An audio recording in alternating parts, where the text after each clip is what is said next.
Bismillahirrahmanirrahim. Assalamu alaikum, everyone, and welcome to this week's online session.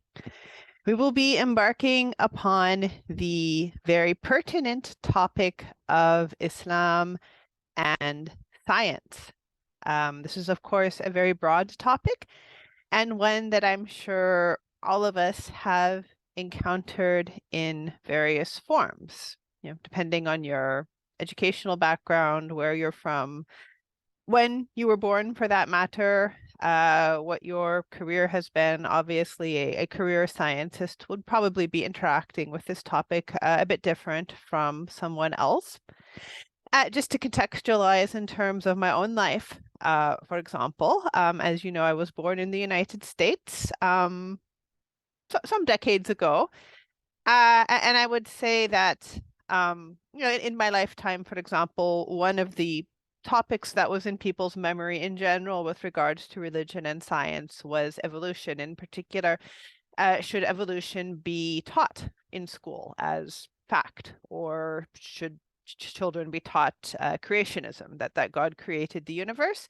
Or should they be able to choose? And that was still to some degree a live discussion in the United States during my educational years. Where I'm from in particular, it's not really very heavily conservatively Christian, so it wasn't really a thing. And, a lot of my classmates were not Christian anyway. This was primarily an issue with the Christian community. Sorry, specific Christians for that matter. But certainly in the South, it continues to be an issue. So, that's one of the many issues that we may have come across. We may have attended lectures on science in Islam, or indeed we may have delivered lectures on science and Islam. I've done a few now and then, what might the Quran say, for example, about the creation of the universe, or, there's a perhaps somewhat nebulous argument that the Quran advocates the notion of ocean layers. Yeah, some of these interpretations are possible, but maybe not necessarily absolute. So there's many ways we might have interacted with this topic. So today we're going to be doing it more, and of course in our joint discussion session, which you will be attending, inshallah.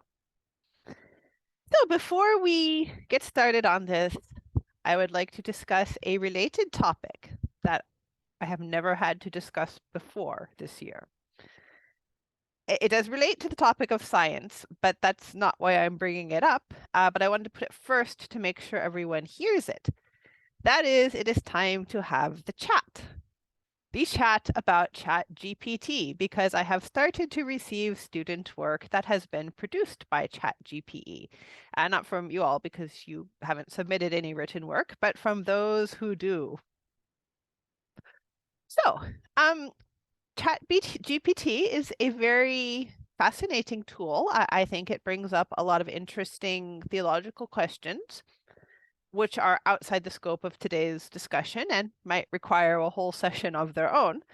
But things such as, what is the relationship between speaking and the intellect? Because it can obviously speak and engage in ratiocination, but it's not quite clear whether or not it has any sort of innate intellect. What does it mean to know, and so forth.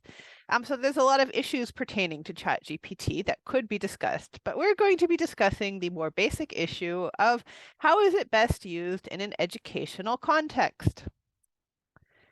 There are inappropriate ways to use ChatGPT.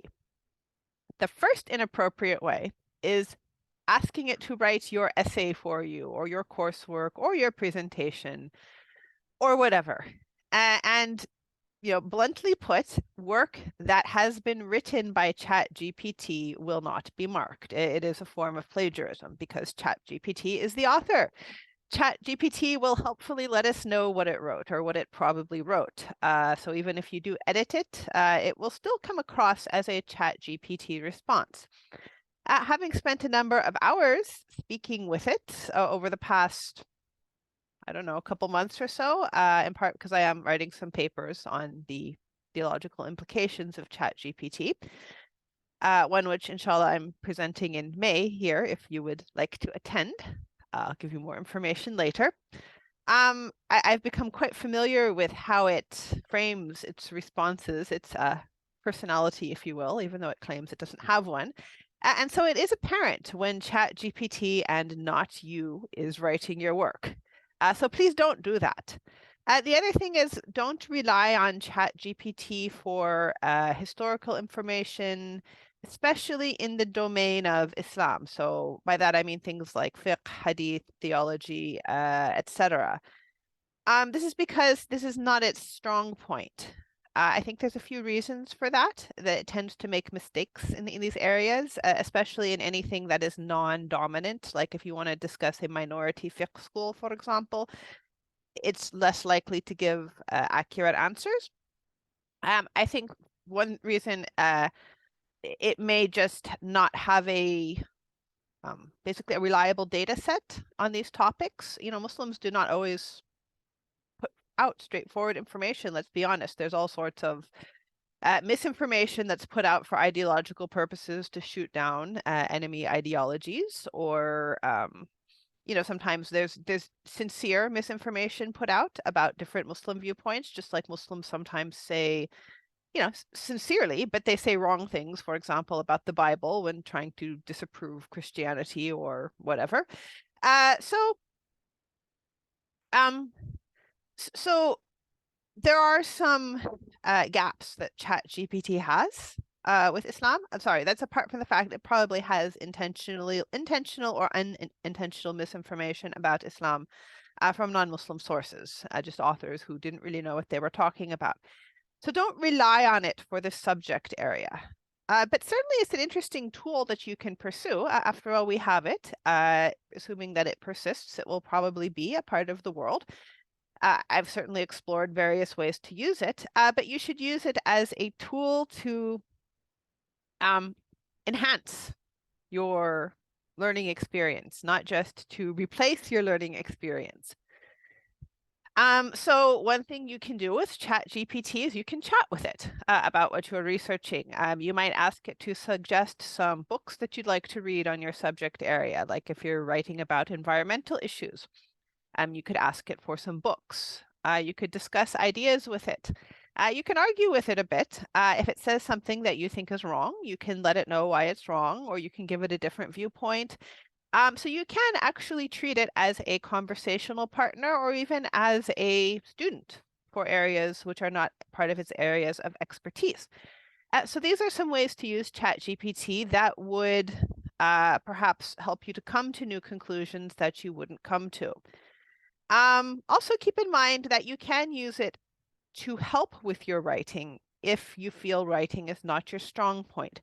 By that, I do not mean telling ChatGPT to write something for you, but rather you can, you know, for example, write a paragraph, put it in, ask how your paragraph can be improved. The important thing is that you are a full participant in that process. So if it makes an improvement, you know, figure out why, ask it why, consider whether or not it's appropriate to include.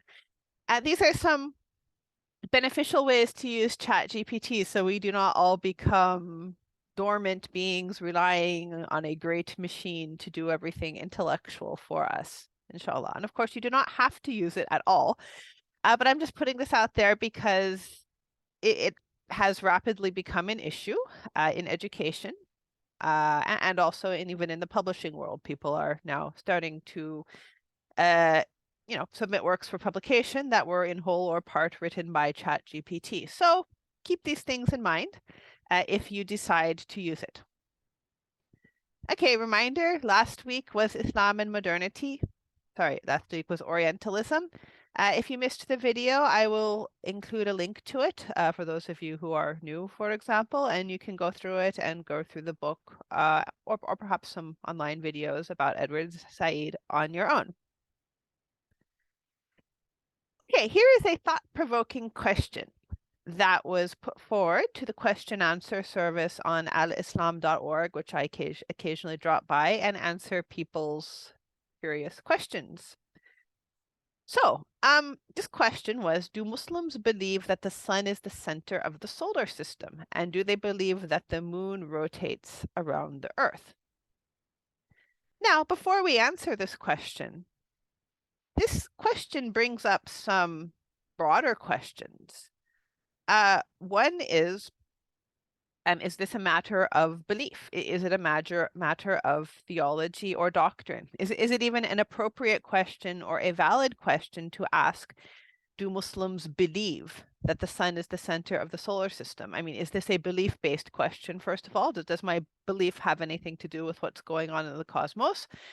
And is this something that's handled scripturally? Do we look for answers primarily in the Quran or the Hadith on these matters? I mean, certainly one can deduce some things, from the Quran and Hadith on these matters.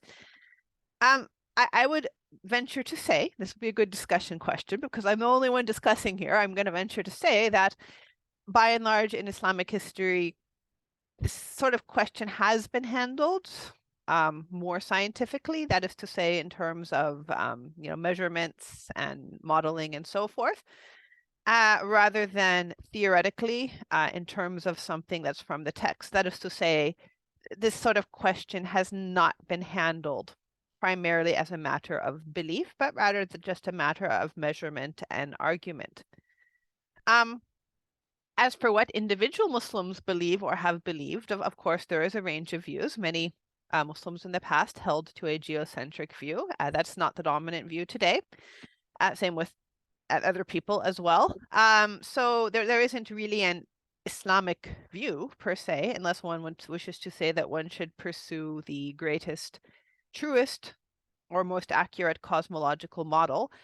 As a sort of basic Islamic principle, but I would certainly argue that these questions are somewhat outside of the spectrum of what is considered belief traditionally by Muslims. Belief is a bit more for things we can't see, like belief in the hereafter, for example. On the other hand, there are scientific questions that do interact with matters of belief, such as evolution, or are all human beings descended from an initial human couple? Did Allah create Adam out of clay? Those are questions that are inherently going to involve a belief component. In fact, even going back to ChatGPT, some of the discussions about machine sentience that have come up basically in the past year, especially with the Lambda Google engine, which, as you may know, was recorded as asserting sentience, and Allah knows best.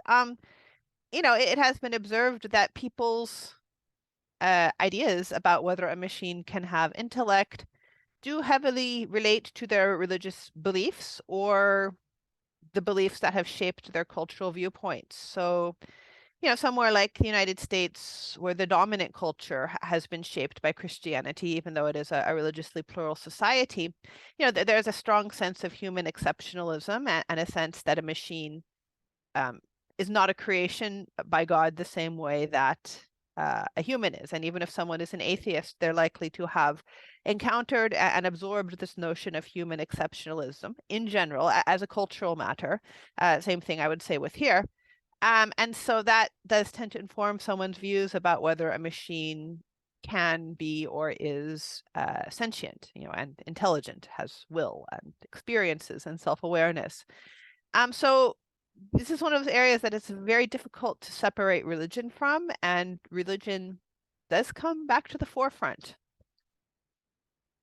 So there are definitely intersection questions, but there are scientific questions which do not appear to have anything to do with belief. And certainly the foundation of modern science is that it's not supposed to be a matter of belief. And this was one of the responses to the question. Solar system scientific details are not the field nor the topic of Islamic texts. We read in Quran many verses about sun, moon, and sky, etc., but we leave it for the specialized scientist to study and their findings to people. I think that's a perfectly legitimate answer. I would answer the same as well, that it's not quite in the domain of religion, even if the Quran is understood by many Muslims to speak about scientific issues. So with that in mind, these are some of the questions we are going to look at today. Why has there been a conflict between religion and science in modernity? Is Islam a scientific religion, or should it be? Many of us are familiar with reading the Quran as a book of science. For example, looking at the gestation of the fetus in the Quran, or using it to support the Big Bang Theory. Is this how the Quran should be approached? And should we, as Muslims, be using science to prove Islam? I'm going to situate myself a little bit here. I don't tend to talk about my biography very often, but just a bit of personal information. Some of you may know I did start to practice Islam when I was 14 for varying reasons. But I would say among the and I didn't come from a religious background before that, so I wasn't inducted into any other religion, such as the church, for example, which does require baptism or some sort of church attendance to be inducted into it, which did not happen in my case. So it was my first religion that I practiced. But in any case, one of the things that made Islam comfortable to me, compared to, say, joining the local church, is that I was told there isn't a conflict between Islam and science, that science is in agreement with Islam. And that was important to me at that age. I think I had in mind I wanted to be a physicist or something, or an astrophysicist. That was actually a goal. Anyway, life happens. But the scientific arguments for Islam were important to me at that age. I would say now I take a bit more of a nuanced view on them, but also times have changed as well. We can look at some Muslim responses to modern Western science and the question of, is there an Islamic science? If this is something you're interested in, of course, Sayyid Hossein Nasr is probably a first choice person whose views you should read, because he is very much an advocate of the notion of Islamic science. Other people would say, no, there is no such thing as an Islamic science. Science is just science and it's not religiously based. Certainly there are a lot of Muslims engaged in the secular scientific paradigm in many countries. Is this Islamic science, or is it just scientists who happen to be Muslims but whose faith stops at the door? Yeah, why did science flourish in the classical Muslim era? Another big question that you will have to think about if you haven't thought about it already, because we're not going to answer it all in an hour or so. And did science actually stop, say around the 12th century in the Muslim world? And the last question is a bit more an allusion to the AI situation presently. What do current trends of thought about secular science and religion say about the role of religion in the secular world today? That is to say, I'd say this has happened with other issues like the Big Bang Theory or like evolution. Some things related to genetic engineering and cloning and so forth. But I think artificial intelligence has really brought religion to the forefront. I mean, we're seeing articles in popular media outlets. By popular, I mean things that go to the masses, non-academic things like the New York Times, for example, that directly discuss theology with respect to artificial intelligence, and basically these things, human exceptionalism, comparing AI to demons, and things that very clearly take a religious focus, despite the fact that these things are the product of a heavily secular field.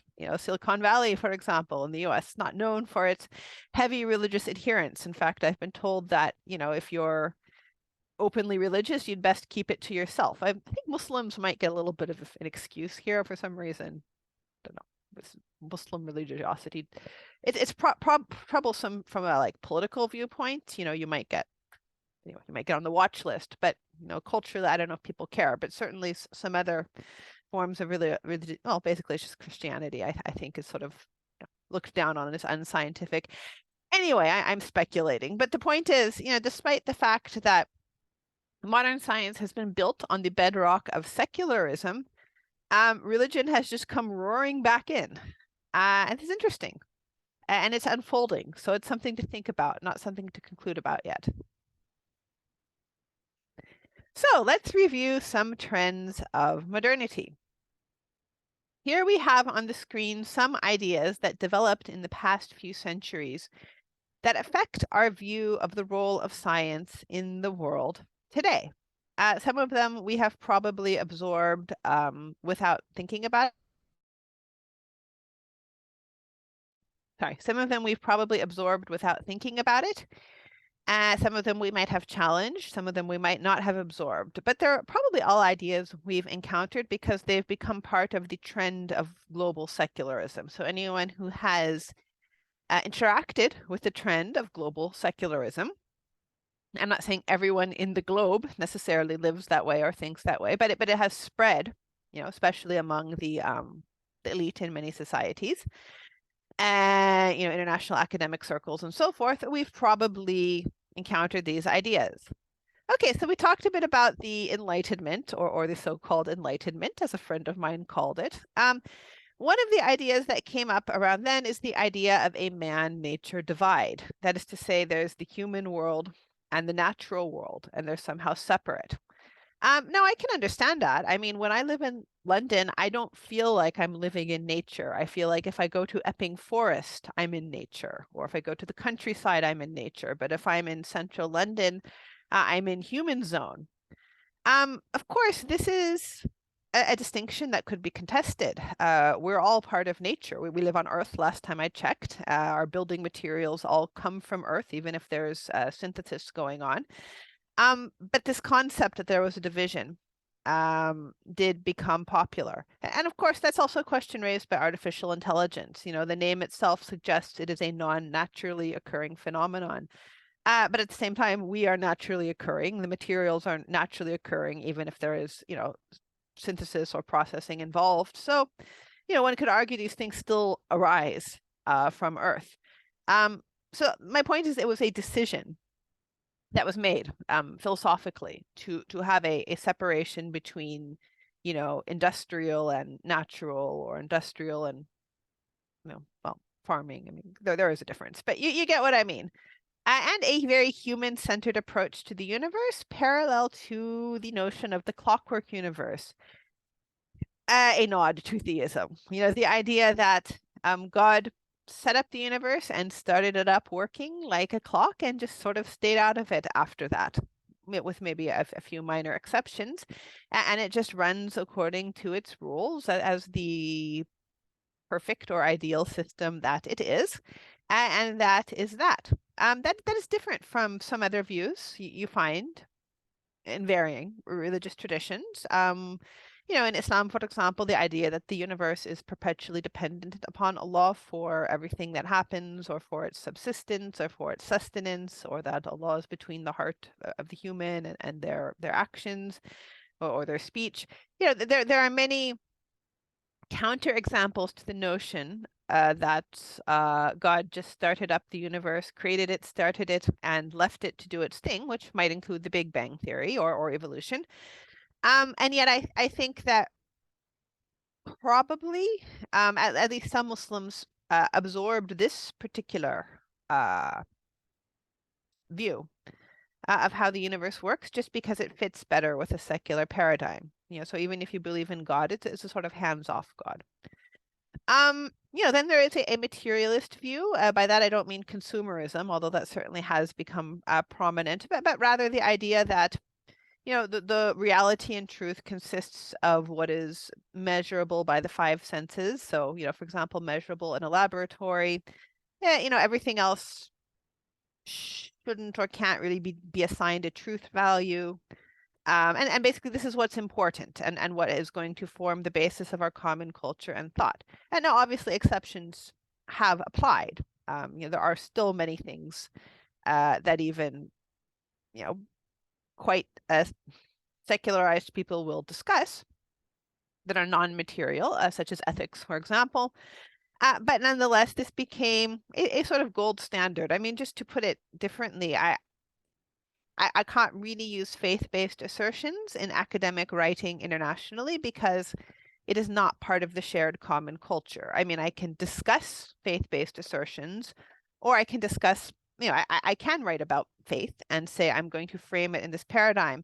But it won't be assigned the same truth value as something which is entirely measurable. And of course, this definitely comes up with things that are not inherently measurable, such as, do we have a soul? Or does my new chat GPT have a soul? There's also what has been referred to as scientism, and that is basically science displacing traditional religion as the formal source of authority or truth. So this could be the authority of scientists in the broader society or people speaking on behalf of science, looking to science for meaning or answers, matters such as creation, for example, or other ways where people give it primacy in their lives. So this is not about science as an endeavor, but rather it's about science as an ideology, or I think it is fair to say a religion in modernity. More on this later. So alongside these have come a couple other viewpoints. One is a sense of loss of meaning in the universe.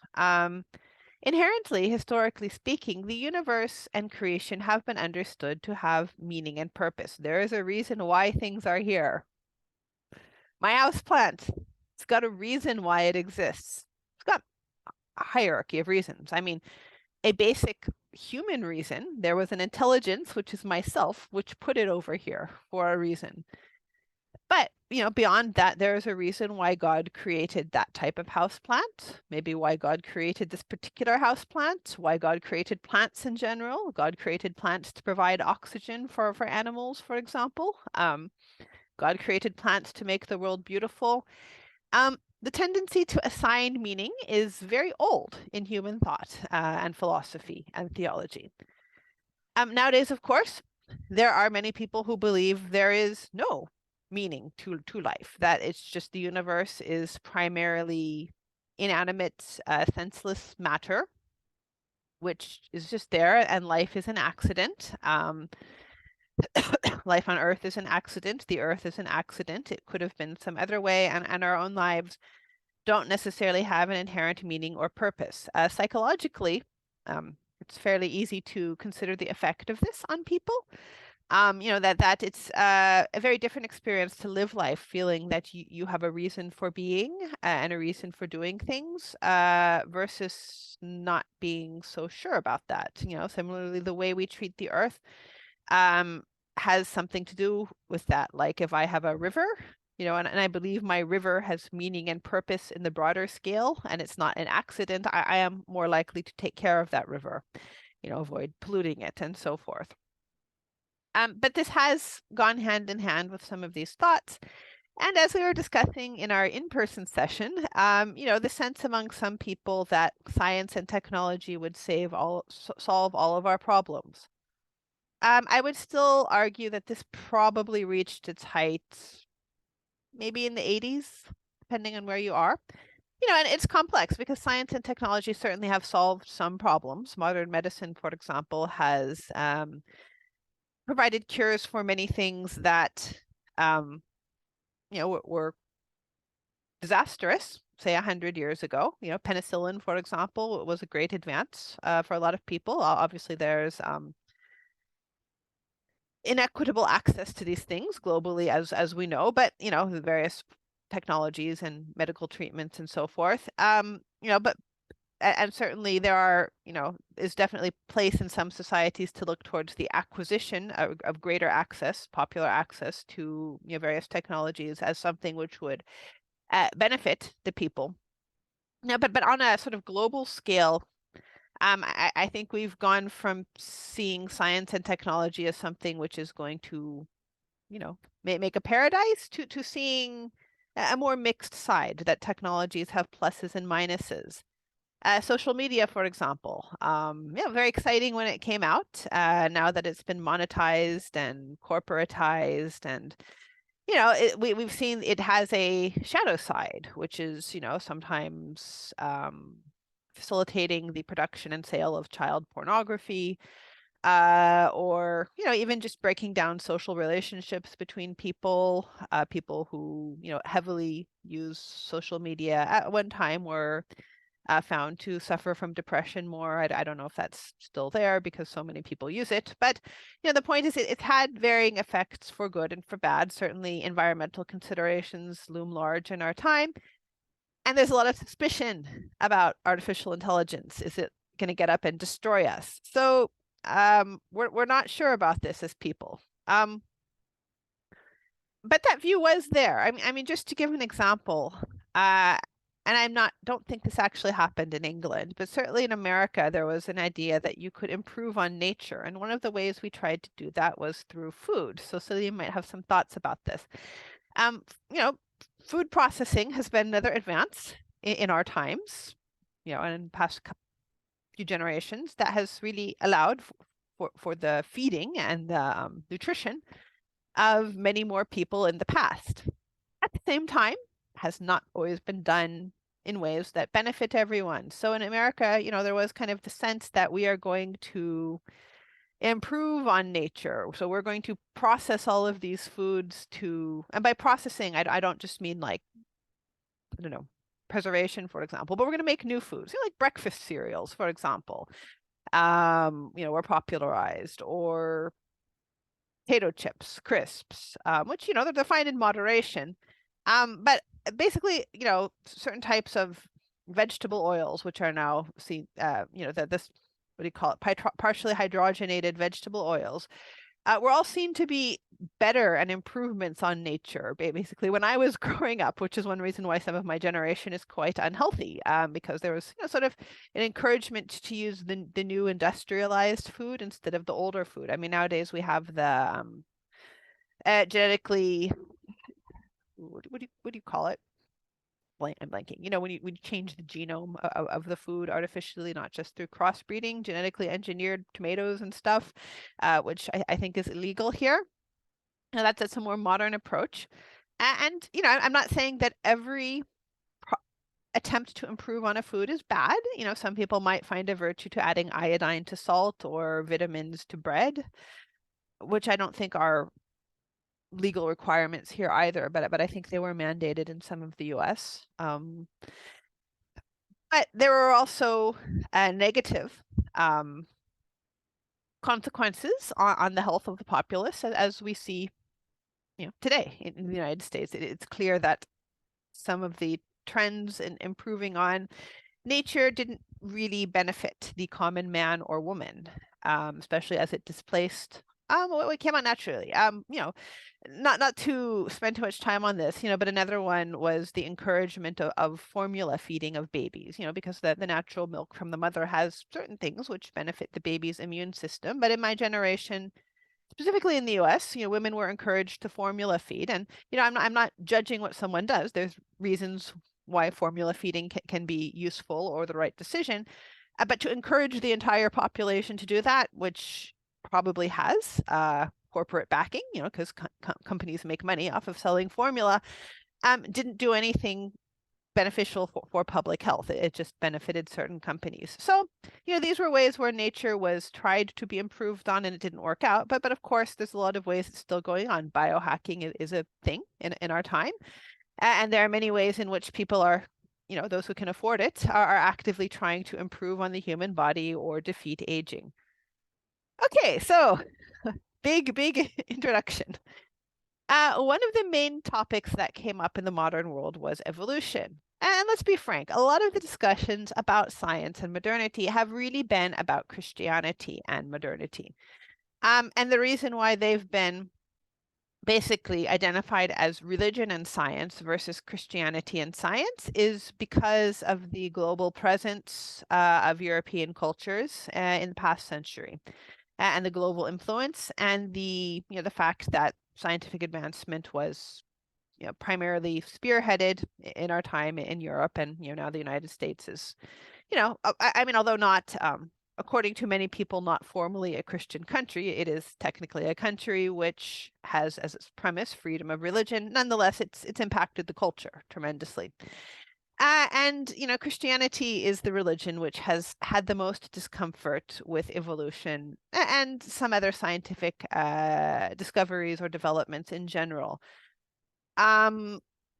you know, one could argue, some of these things they have been issues in Islam. Evolution, for example, was not immediately accepted by many Muslims. There are still varying views on it today, but it hasn't been a hot topic as much as it has been among Christianity. So many of these, so many of these apparent clashes between religion and science do relate to the Bible, especially the dating of humanity found in the Bible, or the dating of the earth, or sorry, I should say deduced from the Bible, or projected from the Bible, which were disproved, by, for example, carbon dating, the fossil record, bones, and so forth. Keeping in mind, of course, we can't always be sure about our findings about the prehistoric past, but nonetheless, it did appear that the science, if you will, that had been deduced from the Bible and the sort of timeline and so forth, it didn't quite match what people were finding in the physical world. So yeah, that is definitely less of an issue for other faith traditions, but it's kind of become a global dialogue. This is an interesting phrase. Scientists are the high priests of modernity. It appears in one of the things you are going to read, right, before next class, which we will talk about a bit later on. But you can ponder that and think about that, whether or not that has truths or what that might mean to you. Here's just a visual portrayal of pre-modern and modern cosmologies. This one on the left was quite commonly accepted among Muslims and Christians before the modern era. This is Earth, and these are the celestial spheres. Those are the stars, and then the metaphysical angelic stuff kind of happens out here and descends down and goes back up. This is no longer a dominant cosmology. I've met one person in my life. He was not a Muslim, by the way. He adheres to this cosmology. He says it makes perfectly good predictions and it works. So fair enough, that's his business. Older chap. Anyway, but there is something kind of cozy and comfortable about this. Everything is in these nice, perfect circles, and it's very orderly and organized, and it has this nice artwork that goes along with it. It gives you a sense of, to me, it feels homey to me.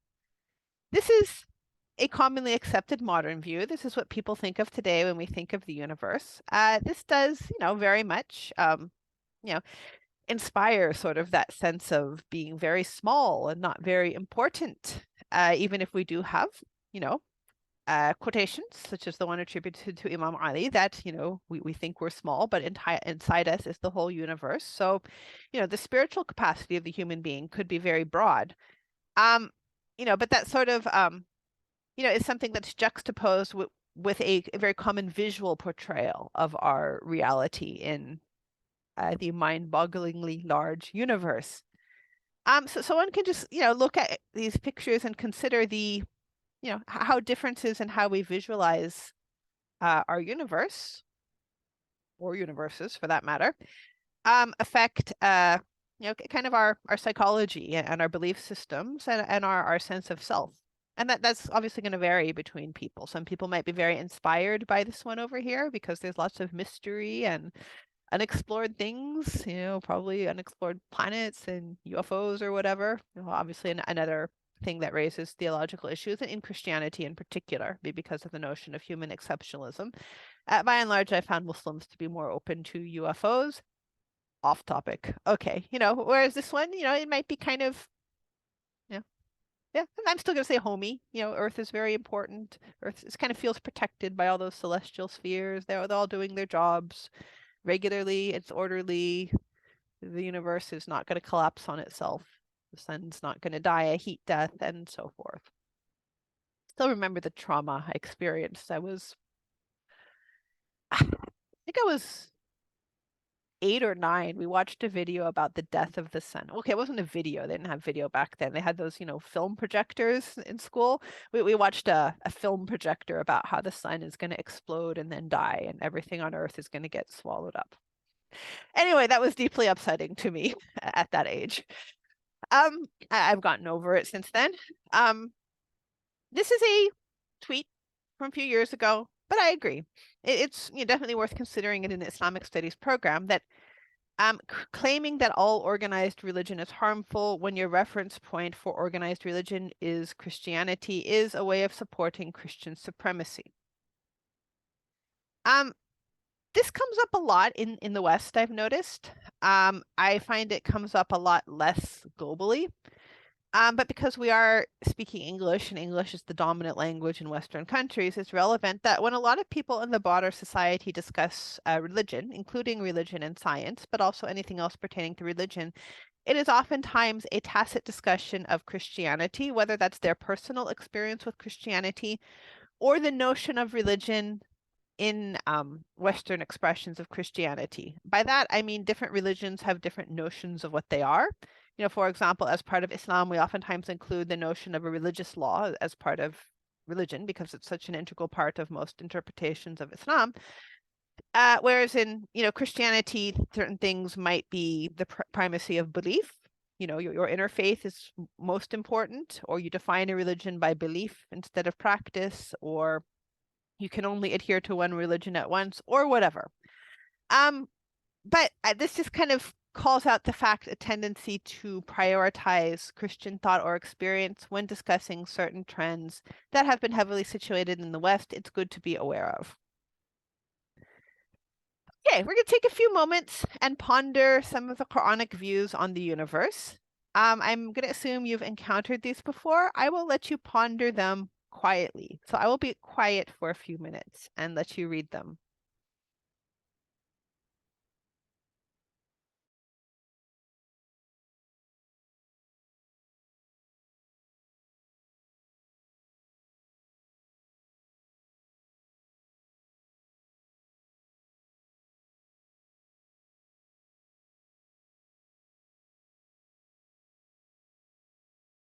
Okay, you may pause if you need more reading time, or you may be mentally reading the ayat in their appropriate language. But nonetheless, this does seem to underpin any genuine discussion of science or the intellect or learning or the universe in Islam. I'm not going to try to compare that to other theologies, but that would be an interesting coursework topic. Um, that being said, and then that's a very traditional view, by the way. You know, if you read any sort of like Ibn Sina, for example, this sort of harmony between the spiritual and the material, or science as a means of knowing Allah, or situated in the creation of Allah, is standard for pre-modern Muslim science. That said, a lot of stuff happened in the 20th century with respect to Islam and science, or Muslims and science, and these are some of the trends that kind of required more thought or attention. One, which we've already discussed, is as Europe demonstrated its superior firepower and a lot of scientific advancement was carried out in Europe and the US, but I think Europe in particular. There was a sense among some Muslims that the Muslim world had become backwards, and we need to fix this by catching up through science and technology. Now, as we will discuss in future weeks, as you are undoubtedly aware, however, part of this was done through forced westernization, the idea that we're just going to take it all on board, the culture, the science, the technology, especially, among the elite. And this is one way that this was approached, but, it was a common thought. So some of this does relate to ideologies in Islam, such as Salafism, which attempted to remove things that people considered to be backwards. Maybe this would help with catching up with the West.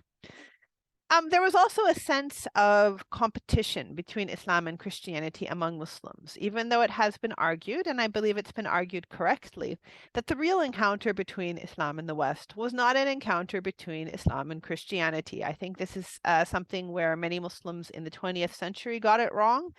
I'm not quite sure it's an issue anymore as much. But, whenever you heard about Islam in the West from Muslims, you'd tend to hear about Islam versus Christianity. But in fact, the cultural products that the West was putting out were not directly from Christianity. It wasn't, yes, there are people who've tried to convert Muslims, but in general, it wasn't proselytization.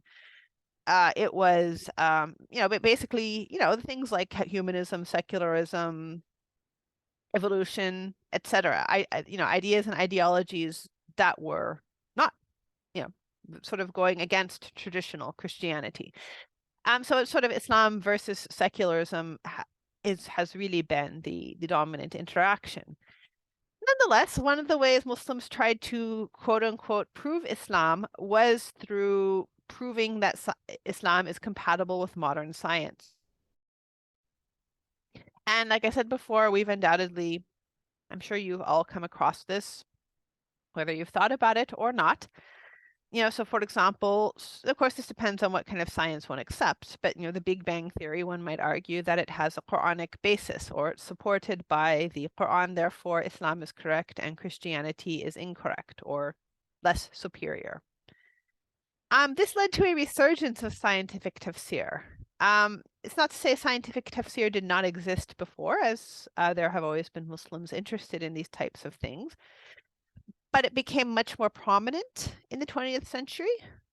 And then parallel to this was the idea that Islam, religion, Allah, whatever, should be scientifically provable.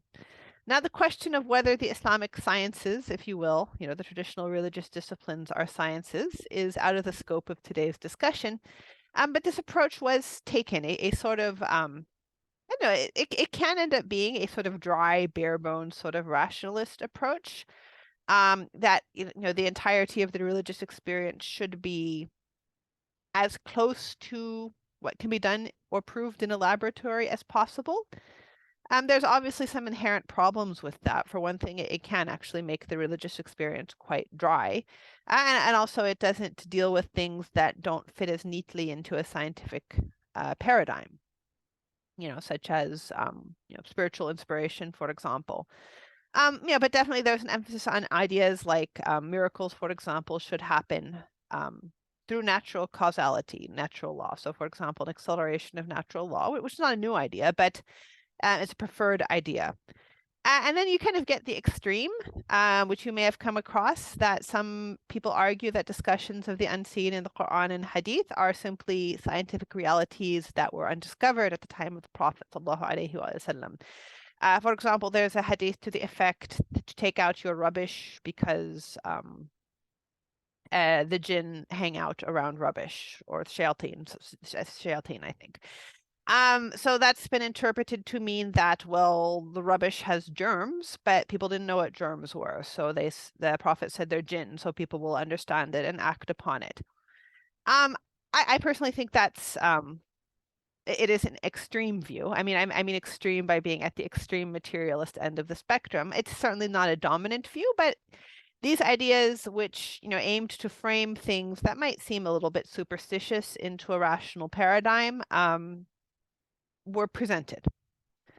I guess actually the concordant of nowadays is you do find some Muslims who say that jinn are space aliens, which it's still fitting it into the scientific-ish paradigm, even though UFOs are considered non-scientific. A belief in UFOs is part of the framework that a scientific worldview has built up, other planets and spaceships and so forth, which was not as prevalent in the past, even though space beings have been discussed throughout history. We're getting way off topic, but I think you get the point here.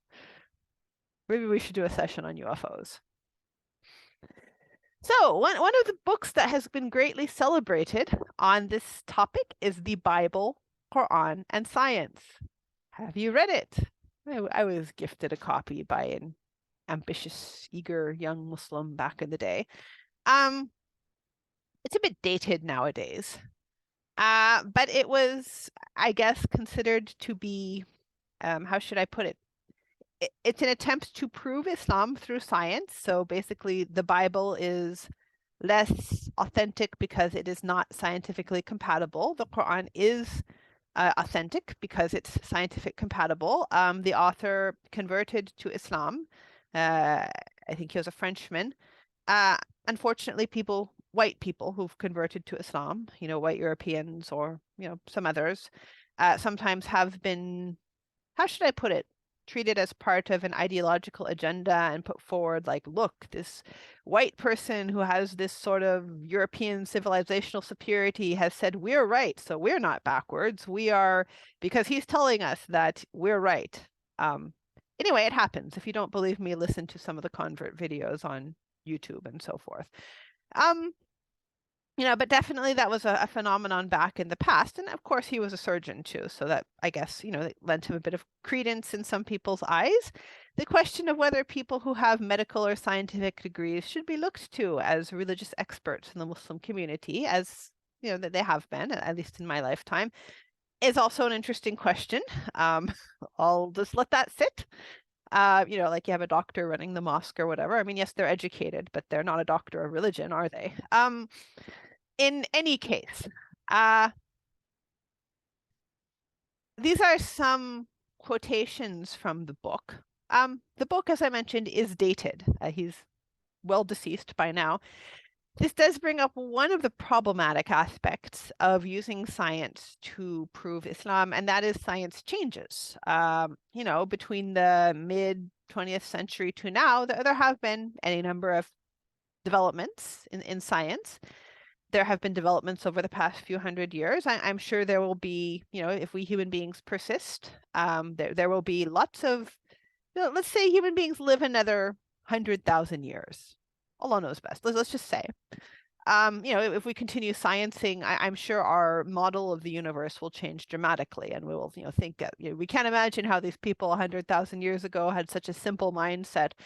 Because that's how it works. Every time we think we've discovered everything, something new comes along. Theory of relativity, for example, big shift. So one of the problems with using modern science, whenever modern is, to prove the Quran is that what if your scientific views change? Like what if we refute the Big Bang Theory tomorrow? But then, so it's an interesting discussion, the compatibility, but using a field, such as any scientific field, which is in flux and not absolutely certain, and sort of dependent on our limited understanding and perception as human beings, to prove a religious scripture, it's going to have that problem. And of course, as a Muslim, I would say now that actually we are meant to look at scripture first. Our understanding of it may change, based on our culture and upbringing and education and what century we live in and so forth. But then we look at the other things rather than vice versa. Anyway, this is a short documentary. Sorry, this is a long documentary about him. We're not going to watch all of it. If you want to watch all of it, it's here. But I'm just going to put it on to give a sense of who he is. And I think it's nice to see the author, his times, his situation.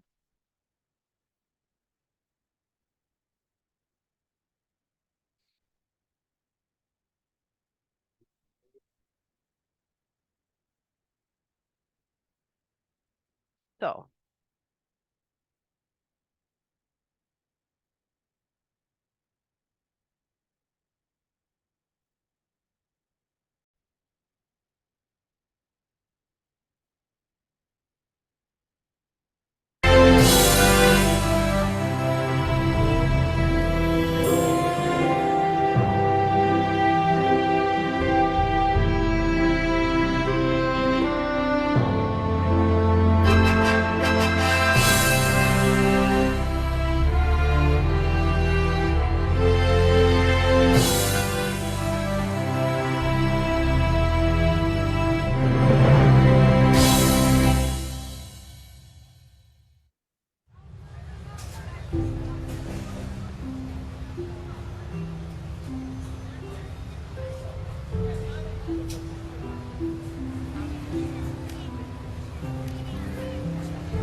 In 1935, I was 15 in a Christian college, and at that time, very important discoveries of necessarily human paintings in caverns in the south of Spain were made, and the specialists said, very likely, these paintings date back to about 15,000 years from now. In my book of religious teachings, it was written that the first appearance of man on earth dated back to about 40 centuries before Jesus. I said to him, what is the credible? The father said me, no, please don't confuse two things. You have the science and you have religion. If there is something which is not in accordance, it's the religion who says the truth. But I told him that it is impossible. It's a well-established fact. The first appearance of man on earth cannot be evaluated to this time. It is impossible. We were educated, religion said something, and science said another thing. I said to myself, something is going wrong. The future doctor, Bucaille, born in Pont-l'Evêque in northern France in 1920, couldn't have known, or even guessed, on commencing his medical career around 1945, what would have been the residual of that inconvenient encounter with his Catholic teacher a decade earlier. The seemingly doomed showdown of science and religion, as crystallized by his instructor, had apparently set young Maurice on a path of discovery that would consume his entire life.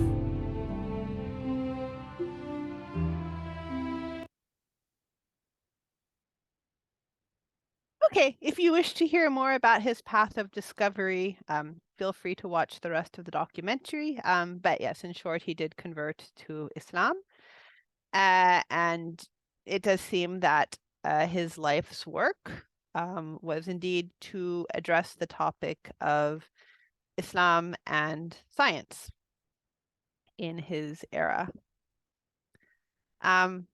Yeah, maybe if any of you have read the book, feel free to bring it up when we discuss and share your thoughts on it. I haven't read it all recently. I guess some parts, even when I did read it, were of more interest than others. I've read some of it recently. In any case, of course, Christians in general have taken varying ways to have a greater harmony between Islam and science. And if you have an interest in Christian theological responses to science, there's loads of material out there that you could explore. So here's some more quotes from the book. Some of them are a bit heavy. Maybe we could talk about some of them.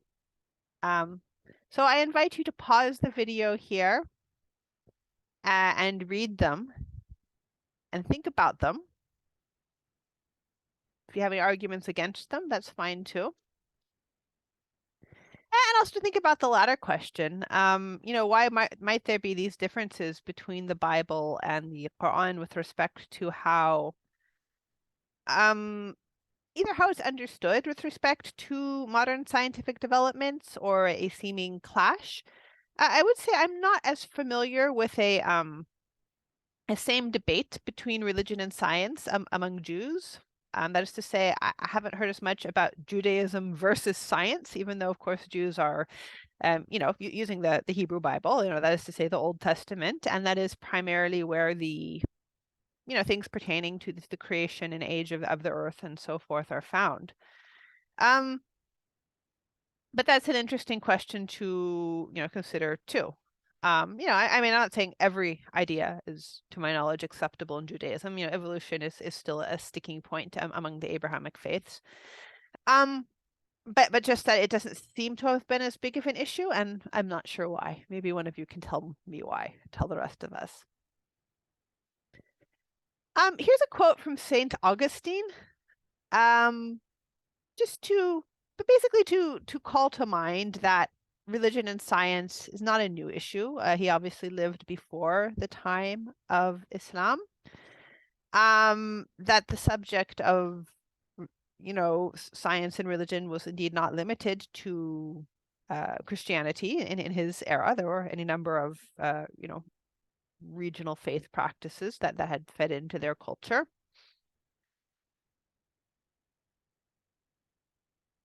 But it's maybe a sort of different view from some of the concerns about modern science advanced by certain Christian groups closer to our time. Shall I read it out loud? You can pause. Okay, I'll read it out loud. Usually, even a non-Christian knows something about the earth, the heavens, and the other elements of this world, about the motion and orbit of the stars, and even their size and relative positions, about the predictable eclipses of the sun and moon, the cycles of the years and the seasons, about the kinds of animals, shrubs, stones, and so forth, and this knowledge he holds to as being certain from reason and experience. Now, it is a disgraceful and dangerous thing for an infidel to hear a Christian, presumably, giving the meaning of Holy Scripture, talking nonsense on these topics. And we should take all means to prevent such an embarrassing situation in which people show up vast ignorance in a Christian and laugh it to scorn.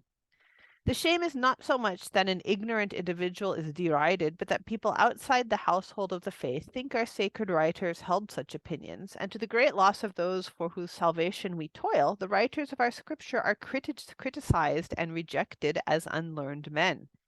If they find a Christian mistaken in a field which they themselves know well, and hear him maintaining his foolish opinions about our books, how are they going to believe those books in matters containing the resurrection of the dead, the hope of eternal life, and the kingdom of heaven, when they think their pages are full of falsehoods on acts which they themselves have learnt from experience and the light of reason? Reckless and incompetent expounders of Holy Scripture bring untold trouble and sorrow on their wiser brethren when they are caught in one of their mischievous false opinions, and are taken to task by those who are not bound by the authority of our sacred books. For then, to defend their utterly foolish and obviously untrue statements, they will try to call upon Holy Scripture for proof, and even recite from memory many passages which they think support their position, although they understand neither what they say nor the things about which they make the assertion, which just goes to show what goes online today with people taking scripture out of context in religious arguments, other people's scriptures out of context, like on anti-Islam websites or anti-Christian websites or whatever, has been going on for a long time. Anyway, you can ponder this. Keep in mind, this was written barely 100 years after Christianity was formally adopted by the Roman Empire, as opposed to being a persecuted group. So, it hadn't been strongly established as a mass phenomenon for a long time. Okay, moving on to some of the ayat, oftentimes related to scientific matters. Again, I'm sure you're familiar with them, but if you're not, the first is sometimes taken to refer to, well, the Big Bang Theory. It has been historically taken to in different ways.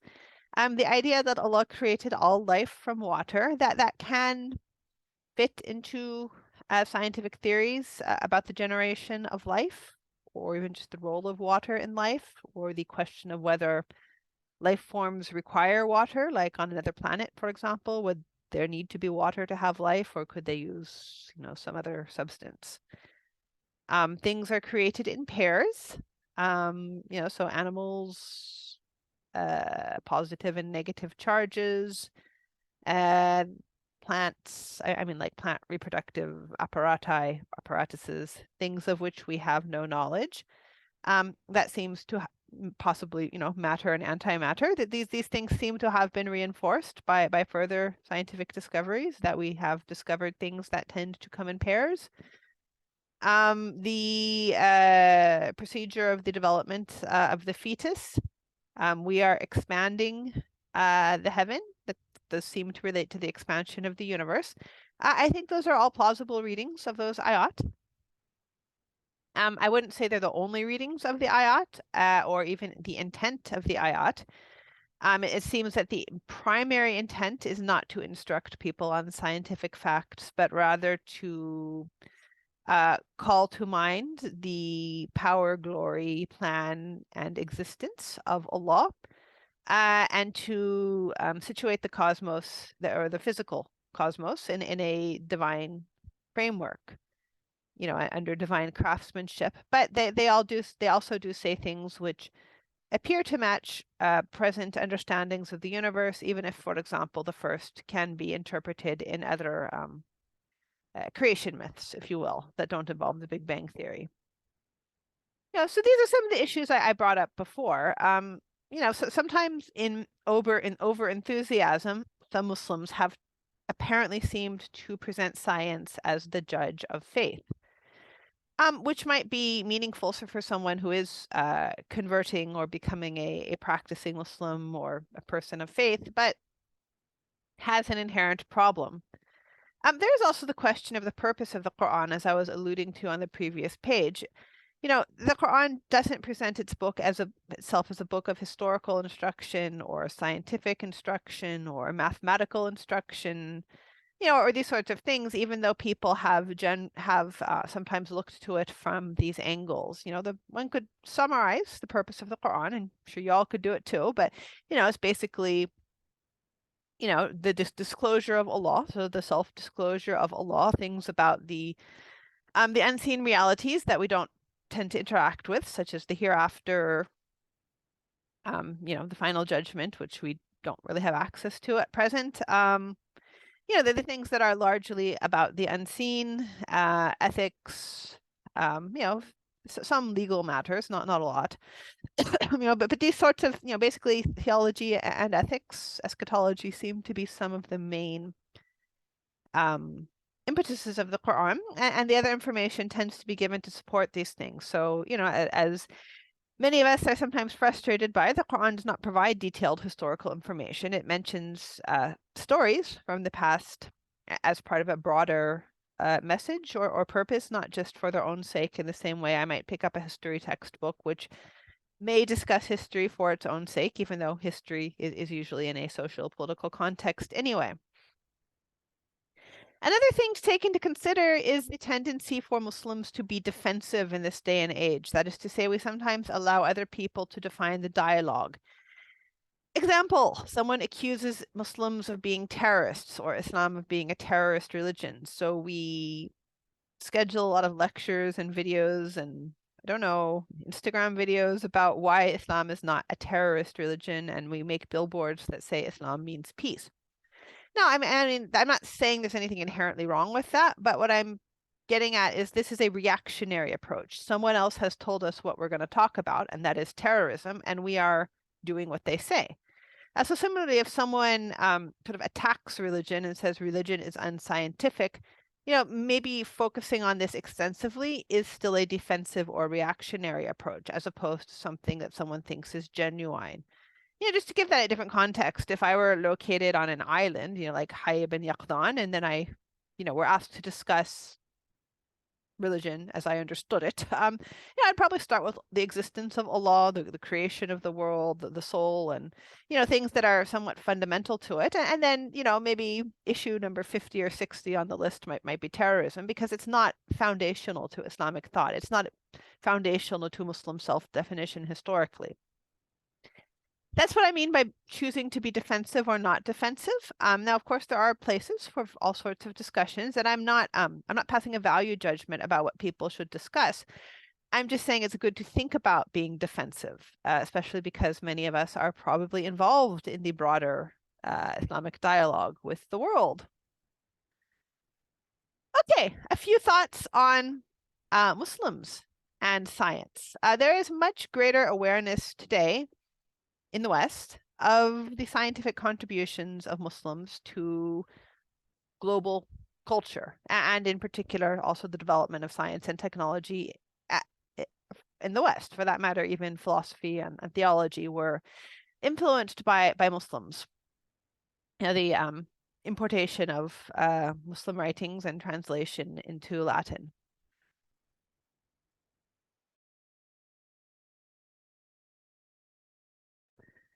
I would say that the past few generations, especially in the West, but I'm not sure about globally,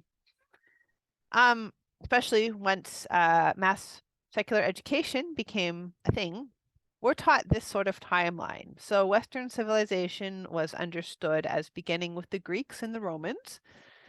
Other civilizations tended not to be a big focus for school children. Obviously, people knew about other civilizations, like the Persians, for example, or the Chinese. But the average kid would get an idea that these are the foundation of our civilization, and by the way, civilization as a whole. Then something happened. That's the Dark Ages. Yes, they're dark because they're murky and mysterious. Things weren't happening like a lot of science.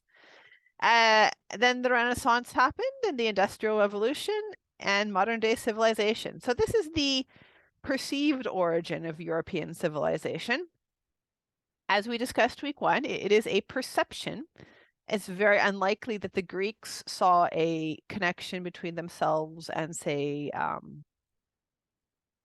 modern day Portugal.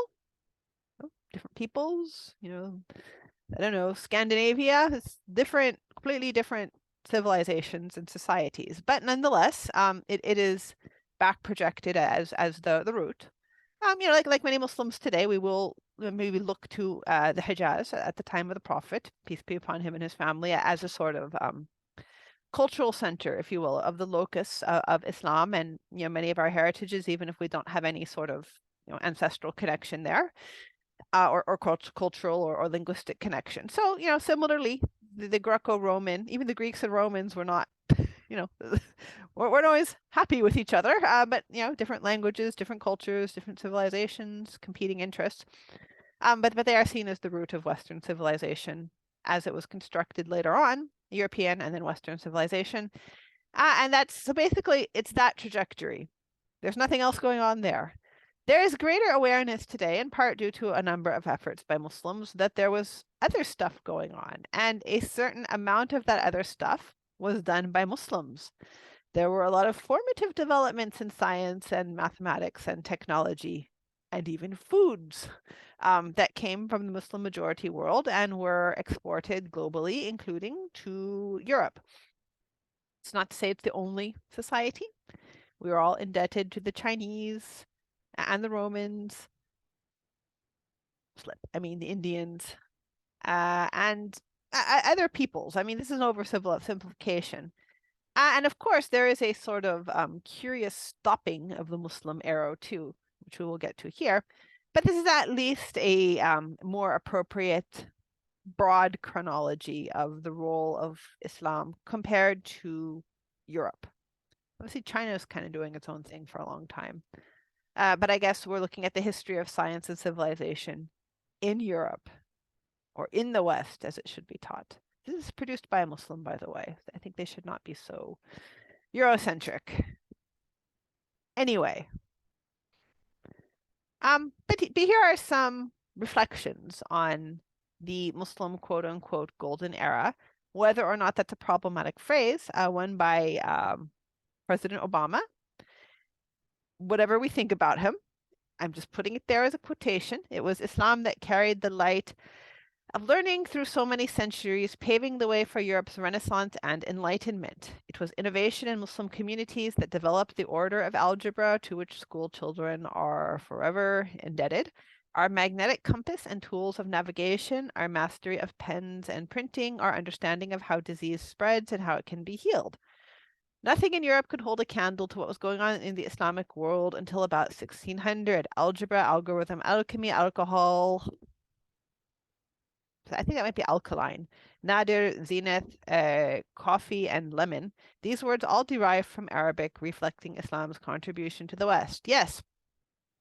Anything starting with al is a candidate for Arabic etymology. May not have an Arabic etymology. There are plenty of pseudo etymologies that get circulated, especially online. But things like algebra, it is pretty much a hint that it did come into English and other languages from Arabic. Definitely, if you want a visual demonstration of Muslim contributions to the sciences, get out a star chart. Look at all the stars that have names of Arabic origin, even if they've been anglicized or, sometimes they're so commonly heard in English that we don't necessarily recognize that they have an Arabic origin. Many of them do. So thinking about that classical era, so basically until the Mongol invasion, why did science flourish then? Excellent discussion question, but these are some thoughts that have been put forward. One is that there was a lot of diversity thought then. There there was a lot of diversity of thought back then. This was an era in which Islamic doctrine was still being formulated. You have the schools of Kalam, for example, being formulated and arguing with each other. This is a time when the madhabs were formulated. A number of sects and interpretations of Islam came and went. There were philosophical debates among Muslims. One could argue that some Muslims today do not embrace diversity of thought. There's a sort of, if you will, my way or the highway sort of approach, a sense that this is our set of orthodox views, and this is the truth because I say it's the truth and everything else is wrong. And that tends to cut across the board among Muslims, by the way. I haven't noticed any particular sect is immune to that. Whereas the, orthodoxy was still being negotiated back then, so there was probably more intellectual vitality and need to discuss. I think the interaction of Islam with the West has to some degree revived that because there's a bit more of a need to argue for your viewpoint, to prove your viewpoint, to interact with new ideas. That's maybe led to a bit more diversity of thought. But that has been suggested. Of course, the Islamic injunctions to seek learning, past and present, have inspired many Muslims to seek knowledge of varying types. I'm going backwards in the list in case you haven't noticed. Possibly the greater number of female scientists might have contributed to the intellectual base. I wouldn't say the majority of scientists or authors or anything else were women, but there were certainly some that were known, which seems to have dropped out of common practice, say around the 1800s, and then kind of picked up again in the 20th century. So maybe that had something to do with it. There was a lot of cultural and even religious diversity in the Abbasid Empire, especially the center of the empire, and then even you go other places as well in the Muslim majority world. I just mentioned the Abbasids because obviously they were like officially sponsoring this sort of thing quite heavily. Research and writing, and translation. And that may have also, new exposure to new ideas, sparks new thought. It also was, a opportunity to integrate previous discoveries from other civilizations. I do not at all support the idea that Muslims merely imported science or philosophy from other societies and preserved it for the Europeans. That completely undervalues the original contributions of Muslims to these fields. But the exposure to varying ideas and teaching of them and responses to them contributed to the development of thought. Yes, financial sponsorship, alluded to a few moments ago. More money put into research leads to more research. Translating and developing older ideas already mentioned, and interactions with other civilizations.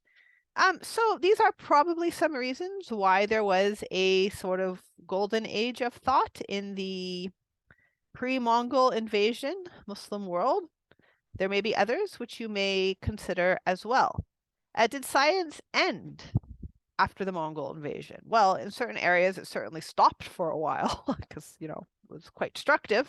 Sorry, it's not funny. That would be it was a very horrific thing. But no, I would not argue that it did. And there's any number of scientific and technological discoveries. This is what I referred to a couple of weeks ago, that the flying man, like the man who made a flying machine. I'm not sure. I think he's claimed to have flown over the Bosphorus. I know, of course, I have no way of knowing if he did. But what there have always been people who are interested in discovering things and making new things, and especially back in the day when you didn't actually need like government-funded particle accelerator or something to make a discovery, and you could do things. You could do significant things on your own. I'm not saying you can't do things today, but it's just the game has changed. It's a bit like computer programming. 30 years ago, you could write an exciting program on your own, like a game or a whatever. And nowadays, basically it requires a lot of funding and a big team. But in any case, it did continue, and you can trace various developments historically. And sometimes there's an under-emphasis on what came afterwards among Muslims, because of the desired focus on European achievement. But I think it is fair to say that European developments did eventually outstrip the Muslim developments in global significance, pace, or funding for various reasons. It's complicated. And of course, it's going to differ regionally. I mean, to make a generalization about the whole Muslim majority world is very difficult, especially once we get to, modernish times, early modernity, late pre-modernity, because there's so many different things going on in different places. This is an interesting watch. If you have time, it's the 1001 Inventions exhibit. We'll skip it for now. Should we skip it for now? No. Okay, we can spend a couple moments on the 1001 Inventions. Which was part of the project aimed to increase awareness of Muslim contributions to the development of science and technology. I saw one of their exhibits. Maybe some of you saw it as well. It was okay. Not sure how to describe it. It was well put together. Anyway, let's watch.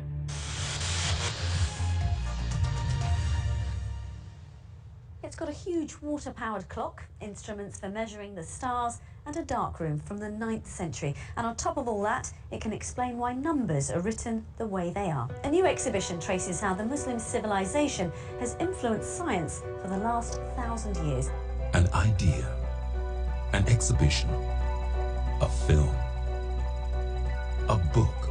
Imagine a world of science 1,000 years ago that shaped the world today. We have about 1,000 years of amnesia, which is called the Dark Ages. In the West, we went through the Dark Ages, and if you like, the candle of human knowledge and understanding was carried by the Islamic world. That's the story we want to give. It's like a shock. Inventions? Do these people have inventions, they say? And of course they do. 1001 Inventions is a global educational initiative. The Abdul Latif Jameel Foundation is very focused on bringing about social awareness around the world. And this exhibition here is displaying a period of time that no one really knows about. And yet this period of time brought about a fantastic development of technology which has continued through to modern time and can be seen now. I think this is quite crucial because what it does illustrate is the shared heritage that we all have. We talk about a global society today, but equally in the 7th, 8th, 9th, 10th centuries, the society was global then as well. This is a world that was lost to so many people, and an exhibition like this brings it back to life and shares all those extraordinary achievements. It's a wonderful teaching resource we've now got here. We've learned how to translate words from English to Arabic in a matter of seconds. If they never thought of any of this back then, we wouldn't have been having like cameras and cinemas nowadays.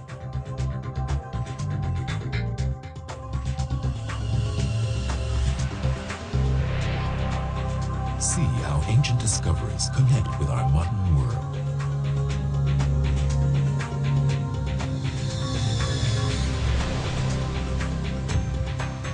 Ben Kingsley will take you on an enlightening journey. Excuse me, where are we going? From darkness into light, my young friend. From ocean onto land, there are things you should know. Oh, yes, indeed.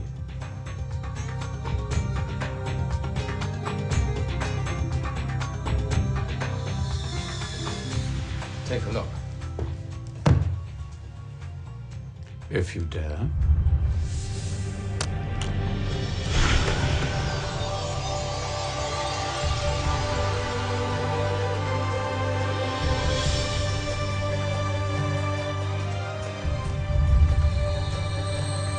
What's going on?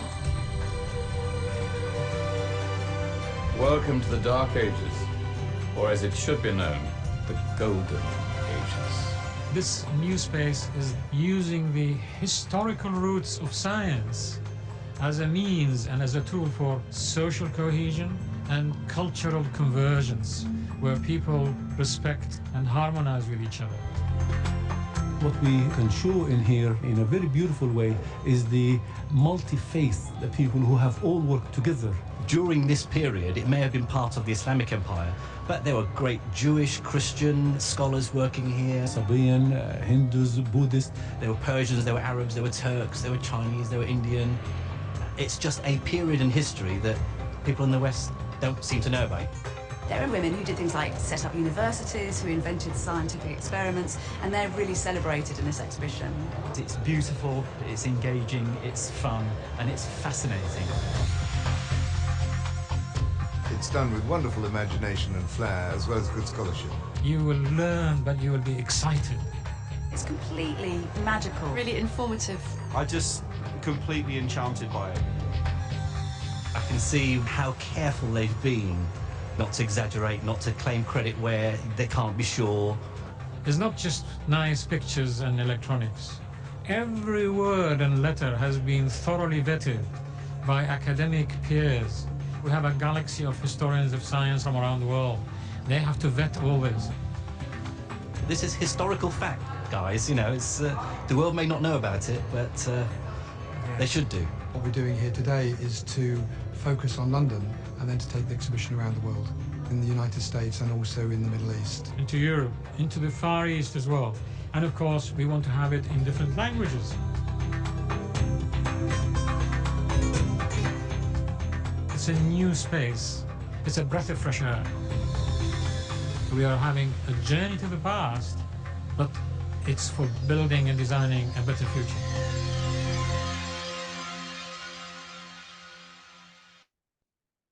Okay, so that's an overview of the 1001 Inventions exhibition and project, which some of you might have come across, especially if you've got kids.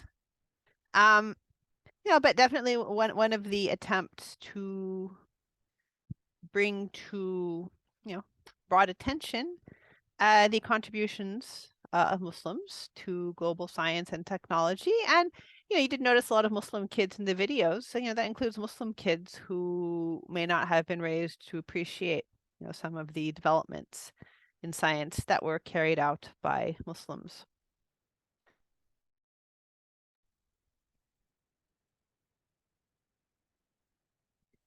So that forms the bulk of what we're going to talk about today. So these are questions that you can continue to think about. I obviously gave some viewpoints on them, but they aren't, as I was mentioning the first week, these aren't all questions that have absolute answers. It's not like mathematics where you can just put forward your proof and it's either right or it's not. Much of mathematics anyway. These are questions that have, they've got angles. And those angles might change depending on what phase of life we're in or what our concerns are, what our background is, who we are, what our interests are, what our personality is even, and so forth. But they're things to think about. And again, all of them are excellent coursework topics if you're not sure what to write about. This is just, basically for the sake of barakah. These are some things that have been narrated on the merit of the pursuit of knowledge and the intellect. I will leave you to pause it and read them if you like.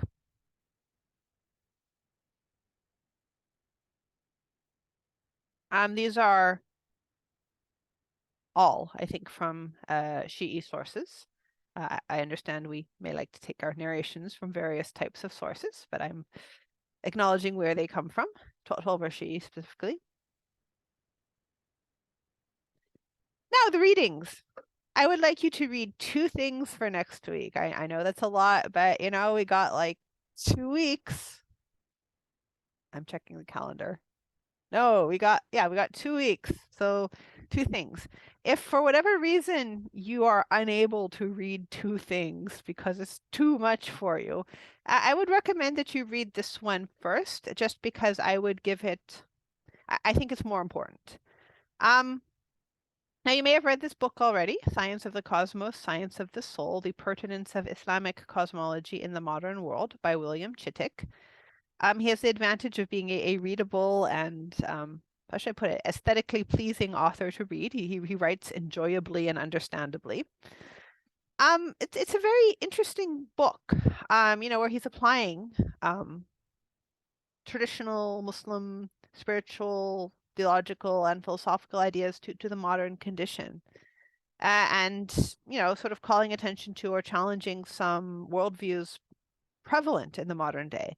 So I think that the whole book is worth reading, but if you don't have time for that, please just read the section that I'm going to send you, which is about the gods of modernity. So he's the one who made the comment about scientists being high priests of modernity, and kind of his view of what has replaced religion in the modern world as a whole, maybe some of the ramifications of that on Muslim thought. And basically, it should make you think. So I hope that you read this section and think about what's going on and think about how it relates to various current issues. You don't have to agree with him. You may disagree with him, but give it some thought. If you're interested in knowing more about the author, feel free to click through here. There's the author. And also, I'm going to send you an overview of scientific tafsir by this particular scholar. And, that just fits in with the whole discussion of science and the Quran. So please do read this too. And that will conclude your reading, and then we can discuss those things next time. So this one and this one. So have a great day or night, and see you soon, inshallah.